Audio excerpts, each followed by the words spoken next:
તળાજા તાલુકાના ઉચડી ગામે તસ્કરોએ ભગવાનને પણ ન છોડ્યા। બે મંદિરમાં તાળા તોડીને 2.5 લાખ રૂપિયાની વધુની રોકડ રકમ તેમજ સોના ચાંદીના ઘરેણાં ઉઠાવી ગયા। ભાવનગર જિલ્લાના તળાજા તાલુકાના ગ્રામ્ય વિસ્તારમાં અને શહેરમાં ચોરીના અવારનવાર બનાવો બન્યા છે, જેમાં તસ્કરો છેલ્લા ઘણા સમયથી મંદિરોને નિશાન બનાવી રહ્યા છે। તળાજાથી પાલીતાણા જતા હાઈવે ઉપર ખોડિયાર માતાજીના મંદિરમાં તેમજ તળાજા ડુંગર પર્વત ઉપર બિરાજતા ખોડિયાર માતાજીના મંદિર પર અગાઉ તસ્કરોએ ખેપ મારી હતી અને રોકડ રકમ તેમજ ઘરેણાં ઉઠાવી ગયા હતા। તેવી જ રીતે આજે ગત રાત્રિ દરમિયાન તળાજા તાલુકાના ઉચડી ગામે હનુમાનજી મંદિરના તાળા તોડ્યા હતા।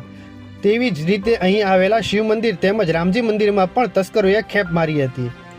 ગામના એક વ્યક્તિના જણાવ્યા અનુસાર આ બંને મંદિરમાંથી રોકડ રકમ તેમજ ભગવાનના આભૂષણો મળી અને કુલ 2.5 લાખથી વધુના રોકડ રકમ તેમજ આભૂષણો તસ્કરો ઉઠાવી ગયા હતા। તેમજ અહીં લાગેલ સીસીટીવી કેમેરા તોડી નાખી અને ડીવીઆર પણ ઉઠાવી ગયા હતા।